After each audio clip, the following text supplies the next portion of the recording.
Hey guys, it's Car Guy 11. Today I'm going to change out the cabin air filter on my GR Supra behind me. I've actually never done it before because Toyota changes it with Toyota Care at the 2-year mark, and it is recommended to change the filter after 2 years or 20,000 miles. So today I'm going to do it myself, and I did buy a filter off of Amazon. I will put a link below. It was only about $20. I don't think it's too hard of a process, so let's go change it now. All right. So the first step is to get into the passenger side, and under the dash, there is a panel right here. And what we need to do is find the 2 little twist screws. And there's one on this side as well over here. If I can get my hand in there, there it is. And we're gonna gently let this slide down. All right, there we go. Get this out of the way. You're going to see this plate here with the hose hookup. There are 2 bolts, a Torx T20 that we need to unscrew right here and right here. So you will need a Torx bit for this. Hopefully you have one in your toolbox. If not, you will need that. That is unfortunate. Lots of them are just clips, but this one actually is bolted in. Thanks, BMW.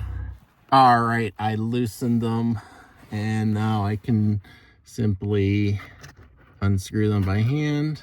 And then there's going to be a clip on either side of the filter housing that you're going to want to push in.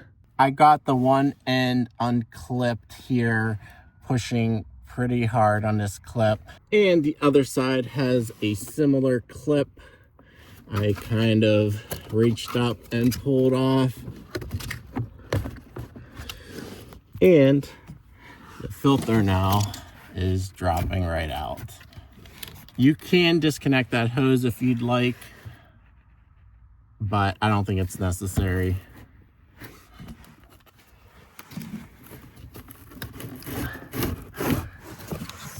So here's the filter.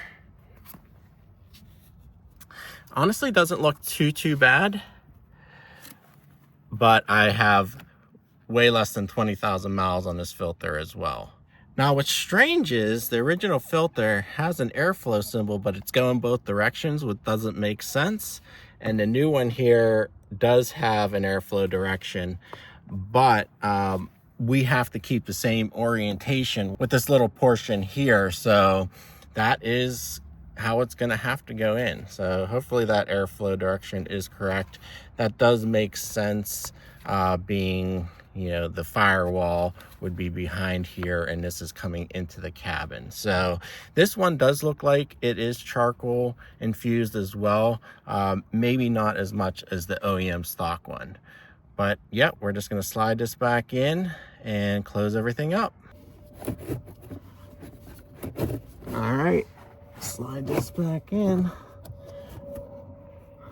It's on an angle, and then close that lid up and snap it.